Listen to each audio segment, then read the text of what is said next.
여러분, 외국인 친구한테 전세를 설명해 본 적 있나요? 집주인한테 1억 원을 줘. 그럼 2년 동안 공짜로 살 수 있어. 2년 후에 1억 원을 돌려받아. 외국인은 이렇게 반응합니다. 뭐, 1억 원을 그냥 줘? 미쳤어? 집주인이 도망가면 어떡해? 그리고 왜 공짜로 살게 해줘? 설명하면 할수록 이상해집니다. 사실 전세는 전 세계에서 한국에만 있는 제도입니다. 다른 나라 사람들은 이해를 못합니다. 왜 이런 이상한 제도가 생겼을까요? 그리고 누가 이득을 보는 걸까요? 오늘은 전세 제도의 비밀을 파헤쳐 보겠습니다. 이 이야기를 끝까지 들으시면 여러분이 왜 전세를 살면 손해인지 알게 될 겁니다. 전세가 뭔지부터 정확히 알아볼까요? 전세는 보증금을 맡기고 집을 빌리는 겁니다. 월세는 안 냅니다.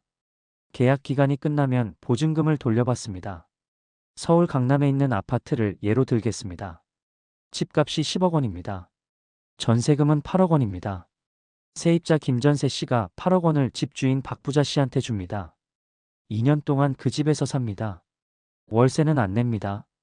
2년 후에 8억 원을 돌려받습니다. 언뜻 보면 좋아 보입니다. 월세를 안 내니까요. 하지만 함정이 있습니다. 첫 번째 비밀, 전세는 무이자 대출입니다. 김전세 씨가 박부자 씨한테 8억 원을 줬습니다. 이건 사실상 대출입니다. 2년 동안 8억 원을 빌려준 겁니다. 대출이면 이자를 받아야 합니다. 은행 금리가 5%라고 하겠습니다. 8억 원의 1년 이자는 4천만 원입니다. 2년이면 8천만 원입니다. 김전세 씨는 8천만 원을 공짜로 포기한 겁니다. 박부자 씨한테 8천만 원을 선물한 거나 마찬가지입니다. 아니야, 우리는 월세를 안 내잖아. 이렇게 말할 수 있습니다. 맞습니다. 월세를 안 냅니다. 하지만 계산해 볼까요? 비슷한 집을 월세로 살면 얼마일까요? 보통 전세금의 4%에서 5%입니다. 8억 원의 5%는 4천만 원입니다. 한 달에 333만 원입니다. 김전세 씨는 2년 동안 월세를 안 내니까 8천만 원을 아낀 겁니다. 그런데 8억 원의 이자도 8천만 원입니다. 결과는 같습니다. 전세나 월세나 실제로 내는 돈은 비슷합니다. 차이는 이겁니다. 전세는 목돈을 먼저 주고 월세는 조금씩 냅니다. 부산에 사는 30대 직장인 최영수 씨의 이야기입니다. 전세로 살까 월세로 살까 고민했습니다. 전세금 5억 원짜리 집이 있습니다. 월세는 보증금 1억 원에 월 150만 원입니다. 최영수 씨는 5억 원이 있습니다. 전세로 살면 5억 원을 다 묶어둬야 합니다. 월세로 살면 1억 원만 묶이고 나머지 4억 원은 자유롭습니다. 최영수 씨는 계산했습니다. 4억 원을 투자하면 연 7% 수익을 낼 수 있습니다. 1년에 2,800만 원입니다. 한 달에 233만 원입니다. 월세 150만 원을 내도 83만 원이 남습니다. 최영수 씨는 월세를 선택했습니다. 전세는 목돈이 묶입니다. 그 돈으로 다른 걸 할 수 없습니다. 이게 전세의 첫 번째 함정입니다. 두 번째 비밀, 옛날에는 집주인이 엄청나게 이득을 봤습니다. 박부자 씨를 다시 보겠습니다. 10억 원짜리 아파트를 가지고 있습니다. 전세금 8억 원을 받았습니다. 박부자 씨는 원래 2억 원만 있었습니다. 은행에서 8억 원을 대출받아서 집을 샀습니다. 그리고 세입자한테서 전세금 8억 원을 받아서 대출을 갚았습니다. 결과적으로 박부자 씨는 2억 원만으로 10억 원짜리 집을 산 겁니다. 레버리지입니다. 2년 후 집값이 12억 원으로 올랐습니다. 20% 오른 겁니다. 박부자 씨는 2억 원을 벌었습니다. 박부자 씨가 실제로 투자한 돈은 2억 원입니다. 2억 원으로 2억 원을 벌었으니 수익률은 100%입니다. 만약 전세 제도가 없었다면 어땠을까요? 박부자 씨는 10억 원을 대출받아야 했을 겁니다. 금리가 5%면 1년 이자가 5천만 원입니다. 2년이면 1억 원입니다. 하지만 전세 제도 덕분에 이자를 안 냈습니다. 1억 원을 아낀 겁니다. 대전에 사는 40대 박투자 씨의 실제 이야기입니다. 2020년에 6억 원짜리 아파트를 샀습니다. 본인 돈 1억 원에 전세금 5억 원을 받았습니다. 2025년 현재 그 아파트가 9억 원입니다. 3억 원이 올랐습니다. 박투자 씨의 실제 수익률은 300%입니다. 1억 원으로 3억 원을 번 거니까요. 만약 전세가 아니라 월세를 놨다면 어땠을까요? 보증금 1억 원에 월세 150만 원을 받았을 겁니다. 5년간 총 9천만 원입니다. 하지만 은행 대출 이자를 내야 했습니다. 5억 원 대출에 연 5% 이자면 5년간 1억 2,500만 원입니다. 월세로 받은 9천만 원에서 이자 1억 2,500만 원을 빼면 3,500만 원 손해입니다. 전세 덕분에 박투자 씨는 이자 부담 없이 집값 상승분을 고스란히 가져갔습니다. 이게 바로 한국에서 부동산 투자가 인기 있었던 이유입니다. 전세 제도가 있으니까 적은 돈으로 큰 투자를 할 수 있었습니다. 하지만 2025년 현재 상황이 완전히 바뀌었습니다. 세 번째 비밀, 정부 규제로 집주인도 이제 손해입니다. 요즘 집주인들이 울고 있습니다. 왜일까요? 정부 규제 때문입니다. 첫째, 대출 규제가 심해졌습니다. 2020년만 해도 집값의 70%까지 대출이 나왔습니다. 하지만 2025년 현재는 40%에서 50%밖에 안 나옵니다. 10억 원짜리 집을 사려면 5, 6억 원은 본인 돈으로 있어야 합니다. 돈 없는 사람은 집을 못 삽니다. 둘째, 취득세가 올랐습니다. 2주택자는 8%, 3주택자는 12%입니다. 10억 원짜리 집을 사면 취득세만 1억 2천만 원입니다. 셋째, 보유세가 올랐습니다. 재산세와 종합부동산세를 합치면 집값의 13%를 매년 냅니다. 10억 원짜리 집이면 연 1천만 원에서 3천만 원입니다. 넷째, 종부세가 상향됐습니다. 2주택 이상이면 종부세가 엄청납니다. 누진세율이 적용돼서 최고 세율이 6%까지 갑니다. 다섯째, 양도소득세가 살인적입니다. 1주택자는 비과세지만 2주택 이상은 기본세율에 중과세율이 붙습니다. 1억 원 차익이 나도 양도세가 최대 90%까지 나오는 경우가 있습니다. 인천에 사는 50대 김집주 씨의 이야기입니다. 2020년에 아파트를 2채 샀습니다. 각각 5억 원씩 총 10억 원입니다. 전세금으로 8억 원을 받았고 본인 돈 2억 원을 넣었습니다. 2025년 현재 집값이 각각 7억 원으로 올랐습니다. 총 14억 원입니다. 4억 원이 올랐습니다. 4억 원 벌었네. 김집주 씨는 생각했습니다. 하지만 계산해보니 달랐습니다. 보유세를 5년 동안 매년 500만 원씩 냈습니다. 총 2,500만 원입니다. 종부세를 5년 동안 매년 1,000만 원씩 냈습니다. 총 5천만 원입니다. 집을 팔려고 하니 양도소득세가 나옵니다. 2주택 중과세율 적용입니다. 4억 원 차익의 세율 70%가 적용됩니다. 2억 8천만 원입니다. 김집주 씨는 계산했습니다. 4억 원 차익 마이너스 보유세 2,500만 원 마이너스 종부세 5천만 원 마이너스 양도세 2억 8천만 원 계산하면 5천만 원입니다. 5년 동안 10억 원을 묶어서 5천만 원 벌었습니다. 연수익률 1%입니다. 은행 예금보다 못합니다. 게다가 전세금 8억 원을 갚아야 합니다. 세입자가 나가겠다는데 돈이 없습니다. 집을 팔아야 하는데 팔면 세금 폭탄입니다. 김집주 씨는 울고 있습니다. 차라리 집을 안 샀으면 좋았을걸. 이게 2025년 현재 집주인들의 현실입니다. 정부 규제로 집을 가지고 있는 게 오히려 손해입니다. 그래서 집주인들이 어떻게 할까요? 전세금을 올립니다. 광주에 사는 60대 이집주 씨의 이야기입니다. 5억 원짜리 아파트를 가지고 있습니다. 원래 전세금이 3억 원이었습니다. 세입자가 계약갱신을 하려고 합니다. 이집주 씨는 말합니다. 전세금을 4억 원으로 올려야겠습니다. 세입자가 놀랍니다. 왜요? 집값도 안 올랐는데요. 제가 매년 보유세로 200만 원을 냅니다. 종부세로 300만 원을 냅니다. 1년에 500만 원입니다. 전세금 이자로도 감당이 안 됩니다. 전세금을 올려야 합니다. 세입자는 어쩔 수 없이 전세금을 올렸습니다. 1억 원을 더 마련해야 했습니다.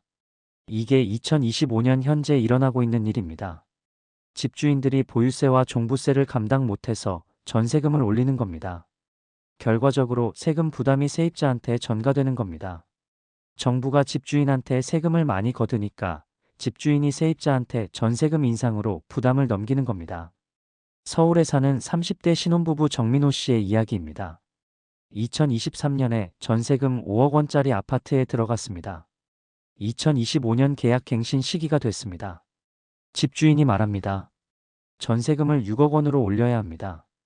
정민호 씨는 황당합니다. 집값은 그대로인데 왜 전세금을 올려요? 제가 종부세와 보유세를 감당 못합니다. 전세금을 올리지 않으면 집을 팔아야 합니다. 전세금을 올려주시든지 이사를 가시든지 하세요. 정민호 씨는 어쩔 수 없이 1억 원을 더 마련했습니다. 은행에서 전세자금 대출을 받았습니다. 이렇게 정부 규제가 세입자한테까지 영향을 미치는 겁니다. 네 번째 비밀, 전세는 위험합니다. 김전세 씨는 8억 원을 박부자 씨한테 줬습니다. 그런데 박부자 씨가 그 돈을 돌려주지 않으면 어떻게 될까요? 설마 그럴 일이 있어? 있습니다. 생각보다 많이 일어납니다. 2024년 전세 사기 피해액이 3조 원이 넘었습니다. 2025년 현재도 계속 발생하고 있습니다. 수만 명이 피해를 보고 있습니다. 인천에 사는 30대 박세입 씨의 이야기입니다. 전세금 4억 원짜리 아파트에 들어갔습니다. 계약서도 쓰고 등기도 했습니다. 안전하다고 생각했습니다. 2년 후 계약이 끝났습니다. 집주인한테 전화했습니다. 전세금 돌려주세요. 집주인은 전화를 안 받습니다. 알고 보니 집주인이 도망갔습니다. 그 집은 이미 은행에 대출이 5억 원 잡혀 있었습니다. 집값은 6억 원입니다. 집을 경매로 넘겼습니다. 6억 원에 팔렸습니다. 은행이 5억 원을 가져갔습니다. 박세입 씨는 1억 원만 받았습니다. 3억 원을 날린 겁니다. 등기를 확인했어야지. 이렇게 말할 수 있습니다. 맞습니다. 하지만 확인해도 당할 수 있습니다. 광주에 사는 40대 이수진 씨는 꼼꼼하게 확인했습니다. 집값 8억 원에 대출 2억 원이 있었습니다. 전세금 5억 원이면 안전하다고 판단했습니다. 계약하고 들어갔습니다. 그런데 집주인이 이수진 씨 몰래 추가 대출을 받았습니다. 3억 원을 더 빌린 겁니다. 이제 그 집에는 대출 5억 원과 전세금 5억 원이 있습니다. 총 10억 원입니다. 집값은 8억 원입니다. 깡통 전세입니다. 집주인이 파산했습니다. 집이 경매로 넘어갔습니다. 8억 원에 팔렸습니다. 은행이 5억 원을 먼저 가져갔습니다. 이수진 씨는 3억 원만 받았습니다. 2억 원을 날렸습니다. 월세는 이런 위험이 없습니다. 보증금이 적으니까요. 설령 집주인이 도망가도 잃는 돈이 적습니다. 다섯 번째 비밀, 전세금 반환이 점점 어려워집니다. 옛날에는 전세금 돌려받기가 쉬웠습니다. 집값이 계속 올랐으니까요. 1990년대를 보겠습니다. 집값이 매년 10% 이상 올랐습니다. 집주인은 집을 팔면 차익이 났습니다. 그 돈으로 전세금을 돌려줬습니다. 하지만 지금은 다릅니다. 집값이 안 오릅니다. 오히려 떨어지는 곳도 많습니다. 서울 외곽 지역을 보겠습니다. 2021년에 집값이 정점을 찍었습니다. 그 후로 20% 떨어졌습니다. 2021년에 10억 원 하던 집이 2025년 현재 8억 원입니다. 당시 전세금이 8억 원이었습니다. 세입자가 계약 만료로 나갑니다. 전세금 8억 원 돌려주세요. 하지만 집주인은 돈이 없습니다. 집을 팔아도 8억 원밖에 안 됩니다. 게다가 집주인도 대출이 있습니다. 2억 원 대출이 있으면 집을 팔아도 6억 원밖에 안 남습니다. 전세금 8억 원을 돌려줄 수 없습니다. 게다가 집을 팔면 양도세를 내야 합니다. 2주택자라면 양도세 폭탄입니다. 차익도 안 났는데 세금만 나오는 경우도 있습니다. 결국 깡통 전세가 됩니다. 세입자는 돈을 못 받습니다. 대구에 사는 50대 김가장 씨의 이야기입니다. 2021년에 전세금 6억 원짜리 아파트에 들어갔습니다. 평생 모은 돈이었습니다. 2023년 계약이 끝났습니다. 이사 가야 하는데 전세금 돌려주세요. 집주인이 말합니다. 죄송한데 지금 돈이 없어요. 조금만 기다려주세요. 김가장 씨는 기다렸습니다. 6개월이 지났습니다. 1년이 지났습니다. 집주인은 계속 조금만 더라고 합니다. 김가장 씨는 법적 조치를 취했습니다. 하지만 집주인도 돈이 없으니 어쩔 수 없습니다. 집을 경매로 넘겨도 전액을 받을 수 있을지 불확실합니다. 김가장 씨는 2025년 현재 2년째 전세금을 못 받고 있습니다. 새 집도 못 구하고 임시 거처에서 삽니다. 평생 모은 6억 원이 묶여 있습니다. 여섯 번째 비밀, 전세는 점점 사라지고 있습니다. 요즘 집주인들이 전세를 안 놔주려고 합니다. 왜일까요?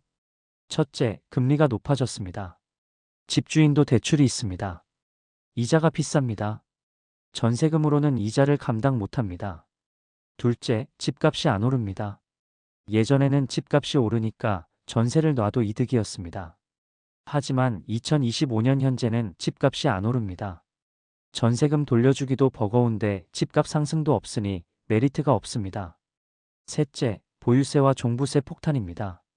집을 가지고 있는 것만으로도 매년 수천만 원씩 세금을 냅니다. 전세금 이자로는 세금도 못 냅니다. 넷째, 양도세 폭탄입니다. 나중에 집을 팔면 양도세를 어마어마하게 내야 합니다. 차익의 90%까지 세금으로 나갑니다. 그럼 집을 가지고 있는 의미가 없습니다. 다섯째, 전세금 반환 분쟁이 많아졌습니다. 집주인 입장에서도 부담입니다.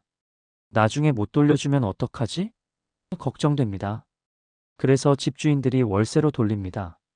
보증금 적게 받고 월세를 받는 겁니다. 월세 수입으로 세금을 내고 이자를 갚습니다. 부산에 있는 아파트를 보겠습니다. 2020년에는 전세가 80%였습니다. 2025년 현재는 전세가 40%입니다. 나머지 60%는 월세로 바뀌었습니다. 서울 강남도 마찬가지입니다. 전세 매물이 점점 줄어듭니다. 월세 매물만 늘어납니다. 전세 제도가 사라지고 있는 겁니다. 앞으로는 월세가 대세가 될 겁니다. 일곱 번째 비밀, 전세는 한국만의 특수한 상황에서 생겼습니다. 왜 전세가 한국에만 있을까요? 역사를 보면 이해할 수 있습니다. 1960년대 한국을 보겠습니다. 경제가 빠르게 성장했습니다. 서울로 사람들이 몰려들었습니다. 집이 부족했습니다. 하지만 국민들은 가난했습니다. 월세를 낼 돈이 없었습니다. 집주인도 가난했습니다. 집을 지을 돈이 부족했습니다. 그래서 나온 게 전세입니다. 세입자가 목돈을 줍니다. 집주인은 그 돈으로 이자를 갚거나 다른 집을 삽니다. 서로 필요가 맞아떨어진 겁니다. 게다가 집값이 매년 올랐습니다. 인플레이션도 심했습니다. 1970년대 인플레이션이 연 20%가 넘었습니다. 집주인 입장에서는 전세가 이득이었습니다. 전세금으로 이자를 안 내면서 집값 상승을 누릴 수 있었으니까요. 세입자 입장에서도 나쁘지 않았습니다. 어차피 돈을 은행에 넣어도 이자가 인플레이션을 못 따라갔으니까요. 전세로 살면 최소한 집값 상승의 간접 혜택은 받았습니다. 하지만 2025년 현재는 상황이 완전히 다릅니다. 금리가 3, 4%입니다. 인플레이션도 2, 3%로 안정됐습니다. 집값도 안 오릅니다. 무엇보다 정부 규제가 엄청납니다.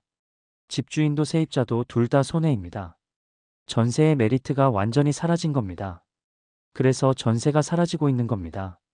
선진국형 월세 제도로 바뀌고 있습니다. 여덟 번째 비밀, 정부가 전세를 유지하려고 하지만 실패하고 있습니다. 정부는 전세 제도를 좋아합니다. 왜일까요? 첫째, 서민 주거 안정에 도움이 됩니다. 월세보다 전세가 서민들한테 유리해 보입니다. 목돈만 있으면 월세 부담이 없으니까요. 둘째, 부동산 시장을 떠받칩니다. 전세가 있으니까 사람들이 적은 돈으로 집을 살 수 있습니다. 부동산 거래가 활발해집니다. 셋째, 세금 징수가 어렵습니다. 월세는 소득이니까 세금을 내야 합니다. 하지만 전세는 소득이 아닙니다. 집주인이 세금을 안 냅니다. 정부 입장에서는 월세로 바뀌면 세금 징수를 강화해야 합니다. 귀찮습니다. 그래서 정부는 전세를 유지하려고 여러 정책을 씁니다. 전세자금 대출을 지원합니다. 전세 보증 보험을 만듭니다. 하지만 이건 근본적인 해결책이 아닙니다. 오히려 문제를 키울 수 있습니다. 서울에 사는 20대 신혼부부 이영수 씨와 김미영 씨의 이야기입니다. 전세금 5억 원짜리 아파트에 들어가려고 합니다. 본인 돈은 1억 원밖에 없습니다. 은행에서 전세자금 대출을 4억 원 받았습니다. 정부 지원 상품입니다. 금리가 낮습니다. 이영수 씨 부부는 기뻤습니다. 정부 덕분에 집을 구했네. 하지만 2년 후 문제가 생겼습니다. 계약이 끝났는데 집주인이 전세금을 못 돌려줍니다. 집값이 떨어져서 돈이 없다고 합니다. 이영수 씨 부부는 은행 대출 4억 원을 갚아야 합니다. 하지만 전세금을 못 받았습니다. 결국 빚만 남았습니다. 정부 지원으로 대출을 받아서 전세에 들어갔다가 깡통 전세를 당한 겁니다. 정부 정책이 오히려 피해를 키운 셈입니다. 그럼 우리는 어떻게 해야 할까요? 첫 번째, 가능하면 월세를 고려하세요. 월세는 돈 아까워 이렇게 생각할 수 있습니다. 하지만 계산해 보면 전세나 월세나 비슷합니다. 전세는 목돈이 묶입니다. 그 돈으로 투자를 못합니다. 기회비용입니다. 월세는 목돈이 자유롭습니다. 그 돈으로 투자할 수 있습니다. 투자 수익이 월세를 커버할 수 있습니다. 게다가 월세는 위험이 적습니다. 보증금이 적으니까 깡통 전세 걱정이 없습니다. 두 번째, 전세라면 안전하게 하세요. 등기를 꼼꼼히 확인하세요. 집값 대비 대출과 전세금 비율을 보세요. 70%를 넘으면 위험합니다. 전세보증보험에 가입하세요. 허그주택도시보증공사나 SGI 서울보증보험에서 제공합니다. 보험료는 몇십만 원이지만 전세금을 보장받을 수 있습니다. 계약서를 정확히 쓰세요. 확정일자를 받으세요. 전입신고를 바로 하세요. 이게 나중에 전세금을 받을 때 순위를 정합니다. 세 번째, 전세금 대출은 최소화하세요. 전세금 대출을 받으면 전세금을 못 받았을 때 빚만 남습니다. 최악의 상황입니다. 가능하면 본인 돈으로 전세금을 내세요. 대출을 받더라도 최소한으로 받으세요. 네 번째, 전세금 인상 요구에 대비하세요. 집주인이 세금 부담 때문에 전세금을 올리려고 할 수 있습니다. 미리 예상하고 대비하세요. 전세금을 올릴 수 없으면 월세로 전환을 제한할 수도 있습니다. 어느 게 더 유리한지 계산해 보세요. 다섯 번째, 전세를 투자로 생각하지 마세요. 집값이 오르면 전세금도 올라서 차익을 볼 수 있어 이렇게 생각하면 안 됩니다. 전세는 거주입니다. 투자가 아닙니다. 안전하게 사는 게 목적입니다. 돈 버는 게 목적이 아닙니다. 여섯 번째, 장기적으로는 내 집 마련을 목표로 하세요. 전세든 월세든 결국 남의 집입니다. 평생 남의 집에서 살 수는 없습니다. 목표를 세우세요. 5년 안에 내 집 마련. 10년 안에 내 집 마련. 구체적인 계획을 세우고 저축하세요. 전세금으로 묶어둘 돈을 조금씩 모아서 내 집을 사세요. 소형이라도 내 집이 낫습니다. 정리하겠습니다. 전세는 한국에만 있는 이상한 제도입니다. 특수한 역사적 상황에서 만들어졌습니다. 전세의 문제점은 이렇습니다. 무이자 대출을 해주는 것과 같습니다. 옛날에는 집주인만 이득을 봤지만 2025년 현재는 집주인도 손해입니다. 정부 규제로 집주인이 세금 폭탄을 맞고 그 부담을 전세금 인상으로 세입자에게 전가합니다. 양도세가 최대 90%까지 나와서 집주인이 집을 처분하기도 어렵습니다. 깡통전세 위험이 있습니다. 전세금 돌려받기가 점점 어려워집니다. 전세제도 자체가 사라지고 있습니다. 우리가 해야 할 일은 월세를 고려하세요. 전세라면 안전하게 하세요. 전세금 대출은 최소화하세요. 전세금 인상 요구에 대비하세요. 전세를 투자로 생각하지 마세요. 내 집 마련을 목표로 하세요.